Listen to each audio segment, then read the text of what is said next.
Welcome to Empower Half an Hour, a mental health podcast that brings firsthand interviews and testimonies to you.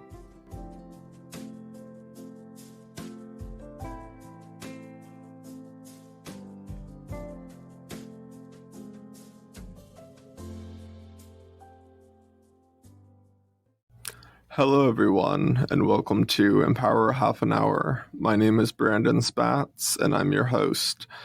Today we have Joe Schablein joining us. Joe works for Goodwill Easter Seals, Miami Valley, as a certified peer recovery supporter. He also is the host of Dayton Strong Recovery 101, a recovery podcast on addiction and mental health. Welcome to the podcast, Joe. Thanks, Brandon. To begin, we talked about in the intro that you are a peer recovery supporter. Could you tell us a little bit about what is a peer recovery supporter and how does one become one? Yeah, I mean, peer support, it's a choice. First of all, not only for people that are seeking peer support, but to become one. It's a chance to build relationships. It's to support. It's to listen. Peer support's to meet people, meet our peers where they're at. To empower, which I love because this is the Empower Hour, and that's a big part of it. To understand, to advocate. Sharing the lived experience, not only with our peers or just peer to peer. It would be you sharing your experience and myself sharing back with you. And it's a really powerful tool, and that's providing resources. Peer support's about providing resources to help people that are struggling, that need help. And it doesn't necessarily have to be about mental health or addiction. It can just be about life in general. And it's somewhat of a mentorship. It's not a sponsorship. It's just a mentor. It's a guidance. It's providing those resources, and it's helping people set goals. It's helping people accomplish goals, whether they're big, whether they're small. There's just multiple pathways. I think we kind of hit on that before we went. Before we started this, like everyone's recovery, everyone's pathway is different. And it's just about meeting people, meeting others, meeting our peers where they're at, and working on whatever needs to be worked on. It's not about me. It's about, for me at work, it's about what my peer is wanting and needing and needs help with. It's just that lived experience of helping other people, and it's without judgment. I'm not here to judge. I'm here to help. And that's why I love peer support so much, because I was someone that needed a lot of help and peer support wasn't available. And I still need the help, and I'm grateful for peer support today. Because, when I was really struggling and I was actively using wrapped in the disease of addiction and struggling with mental health and not realizing that they go hand in hand, peer support wasn't around. It wasn't a thing. So that's my little spin on peer support. No, I mean, that sounds amazing of, just the concept of having people in recovery helping other people and getting them the resources is incredibly important in terms of housing, education, everything under the sun. And I like what you said, how it doesn't have to just be about mental health and addiction when you're talking to a peer support specialist. It's the day-to-day life that comes up, is we all have that kind of, just problems that come up. Life's going to show up, and we don't know when it's going to show up. And usually when it does show up, it's tenfold, and that's what peer support's all about. Is just sharing, someone that you can reach out to and ask for help, someone that you can be honest with. They're going to be honest back with you. And, if say you're going through something and you share that with me, if have a similar experience, that's the beauty of the lived experience. It's that the NA program likes to call it the therapeutic value of one addict, one person helping another. And it's a super powerful tool. It really, really is. I can't express that enough to people. It's just sharing. Everyone has a story. Everyone has a very unique story, and some don't realize how powerful that story is. And let me tell you, when you share it, man, what an empowering feeling it is. There's been many times where I've shared my story and walked out of a meeting or walked out of wherever I was at thinking, man, I don't even remember what I just shared. And then I'll have 4 people pull me aside and thank me for saying what I said. Not even realizing that I was making an impact, that I was helping somebody. I was just telling my story. It's just a part of me. I didn't realize I was helping somebody else. That's awesome. I love doing that. That's really incredible. And it's so refreshing to hear, because it's a lot of times, when we're out in the community, there's still that stigma attached to mental health and then the addiction side. So if I were to, be struggling one day and go to someone on the street and talk to them, there's that stigma attached to it. But going to a peer recovery supporter, it's not like that, because you can talk openly and then also share some very, very deep parts of your life and know that they might have gone through something like that too. It's just a different approach, because a lot of times at counselor's office, they may have the education to understand what you're saying, but they might not always have that experience behind it. Right. And for people that struggle with addiction and mental health, I don't know about you, but me personally, I can tell the difference. If I'm speaking to someone that is very highly intelligent, highly educated, but does not have that lived experience, almost 10 times out of 10, I can personally tell that. And there's an uncomfortable feeling, like you were just talking about. Like, I don't know. It's just different. I think that's what's really awesome about peer support, is there is that lived experience, and you're guaranteed that lived experience. So, that person has gone through a similar situation. So, yeah. And I mean, don't get me wrong. I mean, we definitely still need the counselors out there. They serve a purpose, but having like even peer support, as a complement to your treatment regimen is a great way to do it. And now you mentioned that you're guaranteed a connection with the lived experience. And so is that one of the qualifications for peer support? Well, the qualifiers,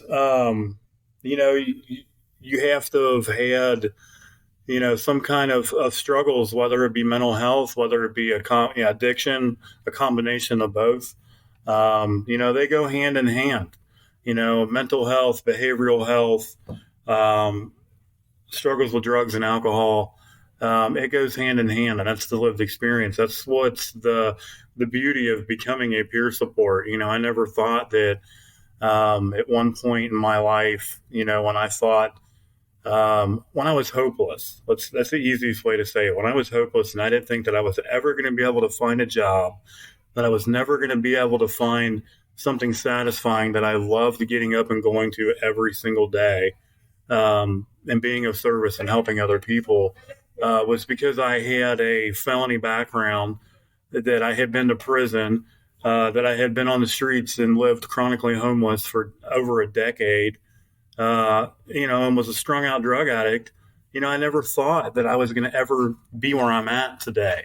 And that's like one of the qualifiers for this job. So like, how cool is that? Like, you get to go to a company and put on your resume that I'm a convicted felon and I've been homeless and strung out on drugs most of my life. Can I get a job? Exactly. Because, with society being the way, it is at times, having a criminal record can be, a disqualification for a lot of different jobs. And this gives a really good second chance to, help others and be productive, because just because a person has a criminal background doesn't mean that they are not, able to work the jobs, and especially it counts people out. So this is a great opportunity to, use your story, your background to really add to people's lives. So we've talked about what a peer recovery supporter is and how to become one in terms of qualifications. Tell me more about the process of getting your certification and how long it lasts. Well, I mean, there's your 11 courses that you have to go through online. The way I did it was I did my 11 e-based academy courses or classes that you do. And, I did those while I was in treatment. I became interested and started learning about peer support kind of in my second phase of treatment. I went to, after nine attempts, my last go around, I ended up locally here in Dayton at a treatment center, and I completed that program and then actually decided to stay in recovery. And I went to another one and kind of started over again. I figured the longer I stayed in recovery, the better chances I had. And boy, was I right. Because, it wouldn't have gotten me where I'm at today. But, I went through those 11 courses. I completed those courses. I signed up for my 40-hour training course with now who is my supervisor. My trainer is now my supervisor, which is amazing. That led into a job. So I completed those 40 hours. I took the final test through the state of Ohio, through OMOS, and I passed that and became a peer. And that's where I'm at today. I love it. I'm just extremely grateful for the opportunity to be able to give back and not let my past define me. When I was jokingly saying a minute ago, the drug addict, the guy that's got a felony background, I say that with pride today because I'm grateful of my past. Where I used to let my past define me, I used to let my past beat me up. And today I don't. I use that as strength to share to other people that there is another way. We can do this. We can work on this together if you're willing to do it. But it takes a lot of work. You got to put in the work to do it. And just to maintain, I think one of your questions was just like, what do you have to do to maintain your certification every 2 years? I think it's 30 credits, 30 credit hours that you have to comply over the 2-year time, which is mainly training courses online through OMOS, which is the Ohio Mental Health and Addiction Services. And they have certain classes and certain amounts of credits you have to get for each particular class that you have to take. And I personally don't know exactly how many credits there are for each class and which ones I have to go on the website and look. But I know it's 30 every 2 years, to maintain it. And then you have to go through the reapplication process, it's gotten a lot easier. They've really improved that recertification and certification process just recently. Sounds like it. And I'm currently in the process of getting recertified in my peer support certification. I got back in 2018. I used the website too. There are different requirements for the educational part, but there have been some changes since 2018, both on the website and other things as well. So working with other peers that are certified definitely helps navigate the certification process. So talking about the peer support specialist, where do they work typically in the community? Are they, in your typical clinical, areas, or do they have other spots as well? Peer is everywhere today, and that's what I love about peer support. all 50 states, I think I can honestly say all 50 states have some form of peer support now. Ohio being one of the strongest ones. Um, we're in shelters now. That's where I'm working at, is a men's shelter. Libraries, there's hospitals, people that are coming in with overdoses. They're working with case managers and hospitals now. There's street outreach programs that do peer support that are peers themselves. Treatment centers, sober living. There's forms of peers that work in like the harm reduction field, which a lot of that's street outreach also. Medical providers, clinical, professionals like you mentioned. And there's even like over the phone or even in person, there's support lines like Goodwill Easter Seals Miami Valley, the company that I work for, has a warm line. And there's other lines that are, other forms of phone type support that peers work in that are available, and it's emotional support. It's, I don't want to say it's a crisis hotline because it's more of a preventative, phone line, to hopefully prevent a crisis. But it's just like an emotional support for like behavioral health, for addiction, recovery services, resources. You're calling a peer, talking to a peer, more than likely about something that they've probably struggled with themselves. So it's that relatable experience we go back to again, and how powerful it is when you're talking to somebody that gets it, that actually understands it. So that sounds really, beneficial for, when you were talking about putting peers on phone lines, because especially Wormline, when you're not fully in a crisis, but you still need some assistance, and having someone that you can relate to so easily can make all the difference in someone's life, in someone's current situation as well. Is it just depends on what's going on. But it sounds like really all of the areas are being represented, that people in, whether in their recovery or not, are using. So that's incredible. Good stuff. Like I want to stress that it's not a, certainly if you're in crisis and you feel like you're going to hurt yourself or hurt someone else, please call 911, reach out and call for help. But, if you're just needing somebody to talk to, you've got those thoughts going through your head and you want to bounce them off of somebody, the Worm Line's an amazing tool. And like I said, it's not just necessarily our Worm Line. There's several, statewide that are out there that offer similar services. And just like you said, talking to somebody that gets it, understands it, can show that love and compassion and understanding, it makes all the difference in the world. You might be able to talk to somebody down off of a ledge, help someone down off of a ledge, and that's a big deal. It's amazing how far peer support has grown over the last 5 or 6 years. I mean, heck, just in a short period of time that I've been in the peer world, how much it's grown, it's amazing. It's really cool. It's well needed. It really is, especially when you look how it's changed over the years, just how the resources will improve. So you mentioned that peer support is not only in Ohio, but all 50 states as well. What are some of the peer organizations in Ohio, and how do you get involved in them?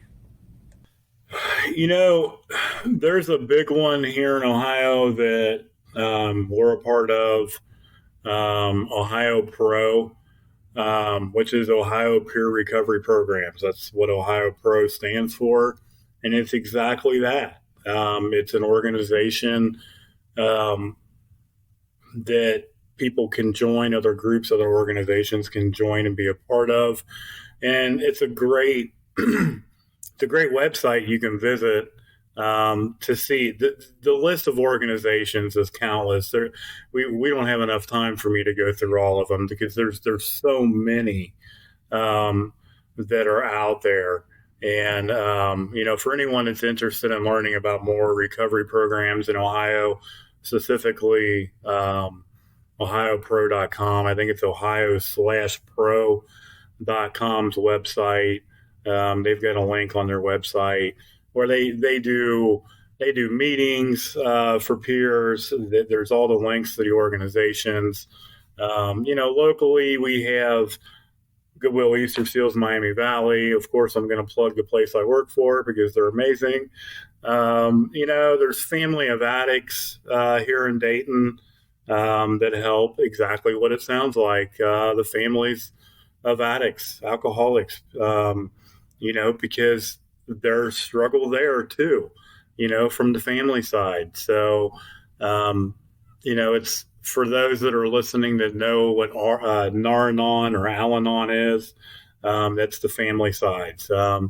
And that's what Family of Addicts do. So there's all kinds of outlets. There's so many different forms of recovery and resources out there. It's amazing.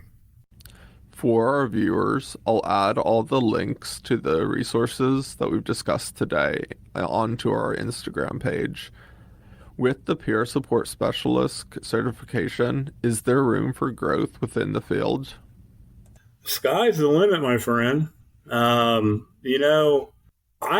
extremely happy personally where I'm at. Growth in the peer support world can look to someone. You could be a trainer, you could become a facilitator, you could become a supervisor.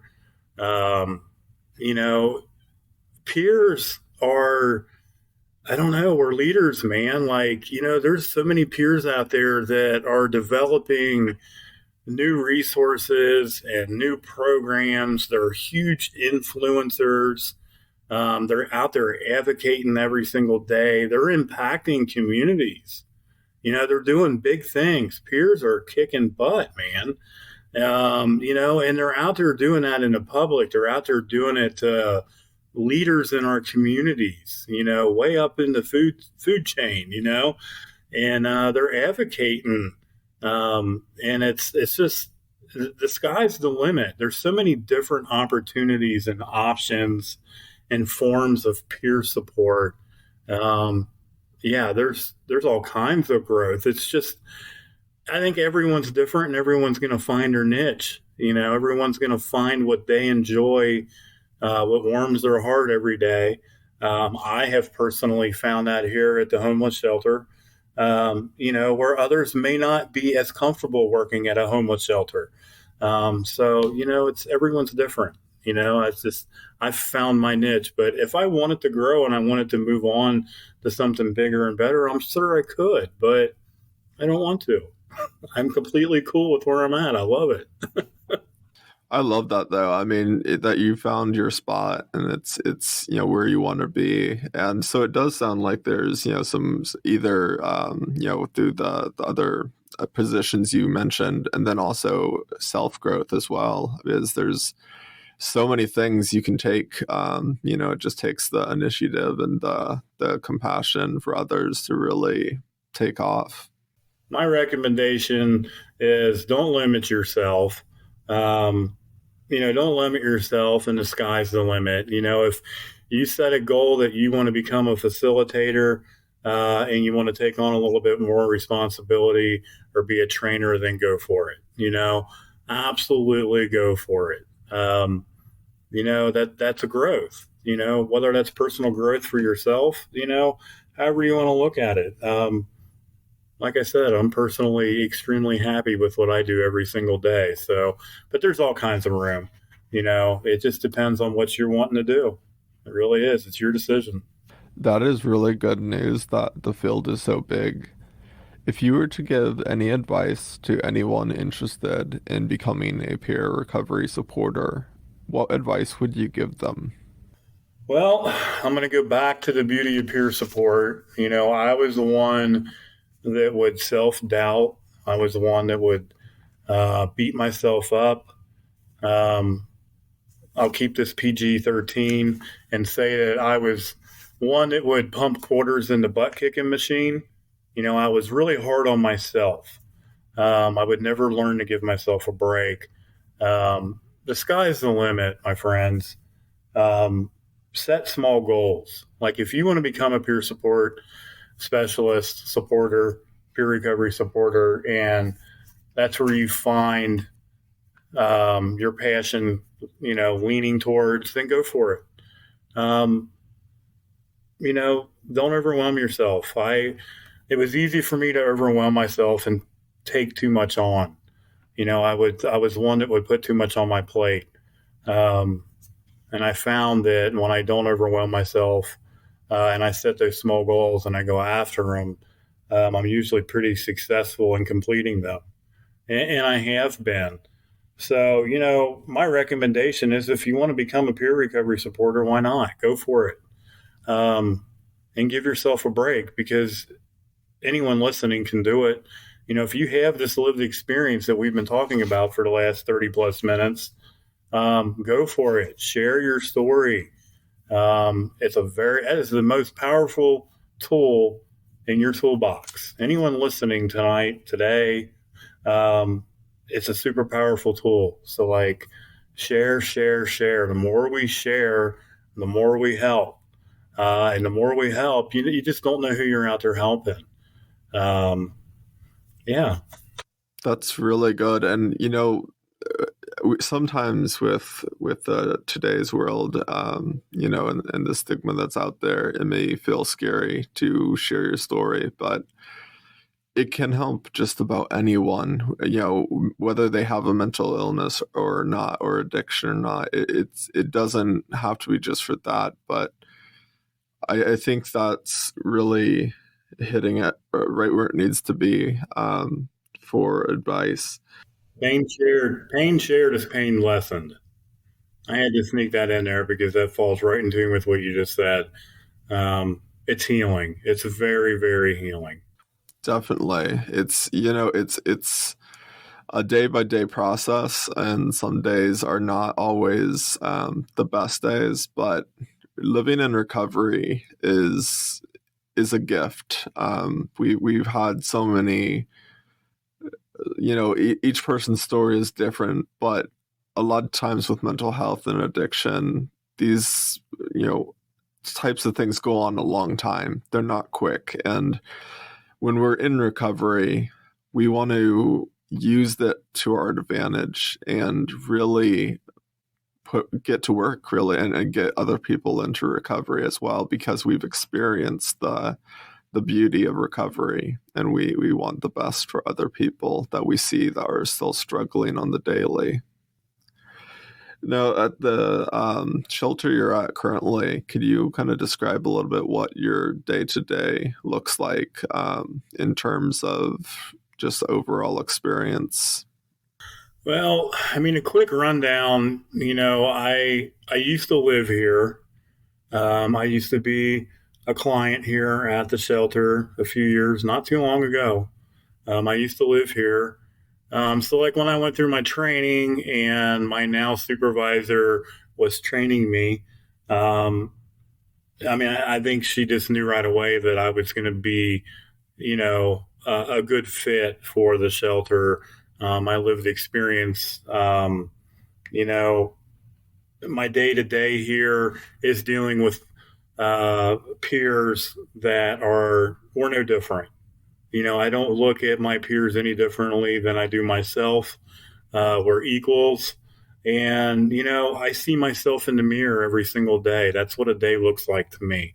I pull into work. I have to go down a road called Prison Road. Well, I've been incarcerated. There's barbed wire. There's fences. There's guard towers. The facility I work at is a converted prison into a shelter. So there's still jail cells here. It's a reminder for me every single day where I'm at today, how grateful I'm for where I'm at today and how far I've came. And, I get to share that experience, strength, and hope with other people, with other peers, people that are just like me. I may be a little bit further along in my story, but that doesn't mean that their story has to end here, because mine certainly didn't. And, I see where I'm at today, but I also remember where I was at not too long ago. That's what a day looks like. Every day here is different. Every day here is challenging. There's some days that are quiet and uneventful, and other days that are super chaotic. I have to deal with death here. I have to deal with drug use. I have to deal with overdoses and things that go on. Life, it's life. But I'm here to hopefully be that hope shot, that inspiration, that resource to help the ones that are interested in peer support to get the help they're asking for. So I love it. I absolutely love my job, because if I personally had this when I was here, wow, things may have been different, but that's okay. Things still turned out wonderful. Absolutely. And it sounds like a very cool and unique experience that you get to, like you said, used to live there, and you get to take that, and use your experience to help people that were in the same situation that you were in, or at least similar ones. It's that relationship. It's really easy for me to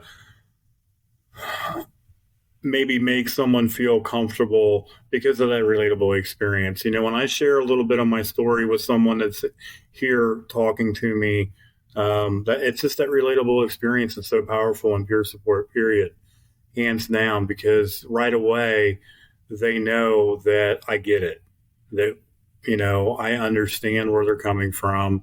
I can talk the talk if I need to talk the talk, because I've walked the walk. I've lived that lifestyle before.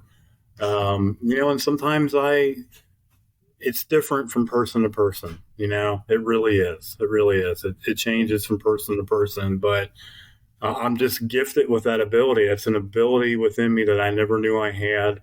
And I know that I have it now. It's one of those gifts of recovery, blessings of recovery, I like to call them, that I have found within myself as a peer supporter. And it's an awesome one. I love it. That's amazing. And it sounds just like a chance at a new life, in recovery, in your time working as a peer support specialist. There's honestly so many good things that come out of this certificate that you can go for. And I encourage anyone listening to look into it, whether you're someone in mental illness and recovery, or you don't. Maybe you just want to look into it and find some information. But I couldn't have said it better, the way you were describing it. So I really appreciate that. I'd like to thank Joe Schablein for taking time and joining us today and talking about peer support. Thanks for having me. Absolutely. For more information on our podcast, go to our Instagram page under Empower Half an Hour. We also encourage you to follow our Instagram page as well as our Podbean page. Until next time, have a great day, everyone.